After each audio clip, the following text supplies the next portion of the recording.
ከእንደዚህ አይነት ዘማሪ ራሳችሁንና ቤተክርስቲያንን እንድትጠብቁ መልእክቴን አስተላልፋለሁ።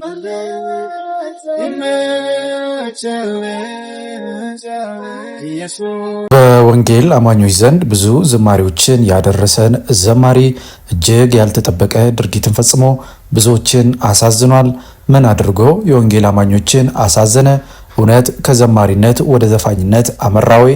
ለመሆኑ ይህ ዘማሪ ማን ነው የሚለውን ጉዳይ በዛሬ ፕሮግራማችን የምንነግራችሁ ሲሆን ከዛ በፊት ግን ጥቂት ነገር ስለ ዘፈን መጽሐፍ ቅዱስ ምን ይላል የሚለውን ሐሳብ በመፈተሽ እንጀምር። በብዙዎች ሕይወት ውስጥ እንደ ተራ መዝናኛ የሚታየው ነገር ግን ጥልቅ መንፈሳዊ ተጽዕኖ ያለውን የዘፈን ዓለም ሚስጥር አቅጣጫውን እየቀያየረ ብዙዎችን በወጥመድ ውስጥ ማስገባቱን ቀጥሏል።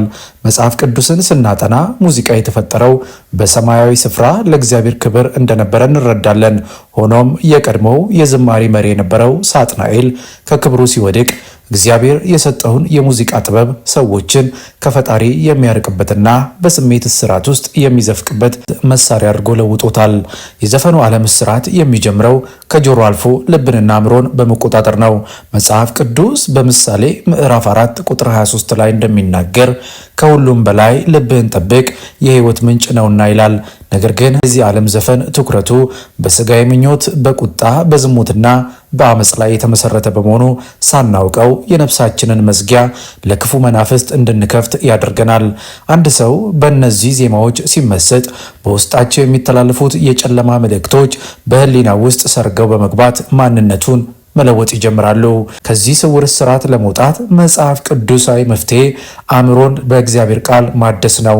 በሮሜ ምዕራፍ 12 ቁጥር 2 ላይ እንደተጠቀሰው የዚህን ዓለም የጥፋት መንገድ ከመከተል ይልቅ መንፈሳዊ በሆኑ መዝሙሮችና ዝማሬዎች ልባችንን መሙላት ይገባናል። የዘፈን ዓለም እስራት የሚበጠሰው የምንሰማው ነገር ሁሉ ከመንፈስ ቅዱስ ጋር የሚስማማ መሆኑን ስንመረምርና ለጆሮአችን ደጅ ስናበጅለት ብቻ ነው። እውነተኛ ነጻነት የሚገኘው ነፍስን ወደ ጨለማ በሚስቡ ዜማዎች ሳይሆን ወደ ብርሃን በሚመራው በእግዚአብሔር እውነት ውስጥ ነው። ይህን ያወራነው ካለ ምክንያት አይደለም። ከሰሞኑ ብዙ ዝማሬዎችን ያደረሰን ዘማሪ ዮሴፍ አዲሱ ፍጹም ባልተጠበቀ ሁኔታ ከዝማሬ በመውጣት ቀልድ በሚመስል ግን እጅግ አደገኛ ሐሳብን በማህበራዊ ገጹ ላይ አስፍሮ ነበር። እንዲህ ይላል። ዛሬስ አልቻልኩም፣ ዳስ ጣልን እያደመጥኩ ነው፣ እኔን ብሎ ገነት ገቢ። በቃ እንግዲህ ህዝቤ እንደሚሆን ሆናለሁ፣ ጌታዬ ሆይ እሳቱን ቀለል አድርግልን የሚል ሐሳብን አስፍሮ ብዙ ወንጌል አማኞችን አሳዝኗል። ብዙዎችም እውቅናና መነጋገሪያ መሆን ያልፋሉ። በጊዜ ተመለስ የሚል ሐሳብን ሲሰጡት ተመልክተናል። ከእንደዚህ አይነት ዘማሪ ራሳችሁንና ቤተክርስቲያንን እንድትጠብቁ መልእክቴን አስተላልፋለሁ። አሁን ያደመጣችሁት ዘማሪ በወንጌል አማኝ ውስጥ የሚዘምር ዮሴፍ አዲሱ የሚባል ነው። በፌስቡክ ፔጁ ላይ ሰሞኑን የቴዲ አፍሮ ዘፈን መለቀቅ አስመልክቶ አንድ ሐሳብ አጋርቶናል። ዛሬስ አልቻልኩም፣ ዳስ ጣልን እያደመጥኩ ነው፣ እኔን ብሎ ገነት ገቢ። በቃ እንግዲህ ህዝቤ እንደሚሆን ሆናለሁ፣ ጌታዬ ሆይ እሳቱን ቀለል አርግልን የሚል መልእክት አስተላልፏል። አንድ ዘማሪ ሆኖ ማለት ነው።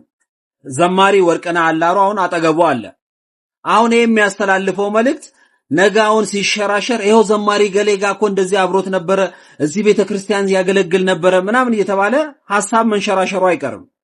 የምንወደው ዘማሪ ወንድማችን ወርቅነህ አላሮ ሌላም ቤተክርስቲያን ያገለገለበት ስቴጅ ሊኖር ይችላልና እነሱን ነው የሚያሰድበው። ስለዛ ካሁኑ እንደዚህ አይነት መልእክት የሚያስተላልፉ ዘማሪ ነን የሚሉ ዘፋኞች በየቤተክርስቲያናችሁ ጠርታችሁ ባታዘምሩ፣ ከነርሱ ጋር አብራችሁ ባትታዩ መልእክቴ ነው። ነገ ሄዶ ይሄው እከሌ ቸርች ነበረ፣ ከከሬ ዘማሪ ጋር ነበር፣ ከከሬ ሰባኪ ጋር ነበር የሚባል ስም ነው የሚወጣላችሁ። እንደዚህ አይነት ሰዎችን መቆጣጠር ብንችል መልካም ነው ላለው። ሰው ድምጽ ስላለው ብቻ መዘመር የለበትም፣ መማር አለበት። መጽሐፍ ቅዱስ በደንብ አድርጎ መማር፣ የደቀ መዛሙርት ትምህርትን በደንብ አድርጎ መማር፣ ራሱን ቼክ ማድረግ አለበት። ክብር ለኢየሱስ ይሁን። ውድ የዩ ሚዲያ ቤተሰቦች እንግዲህ በቪዲዮ ላይ እንደተመለከታችሁት ነው። በእውነት እጅግ የሚያሳዝን ነው። ይህ ዘማሪ እጅግ ብዙ ዝማሬዎችን አድርሶናል።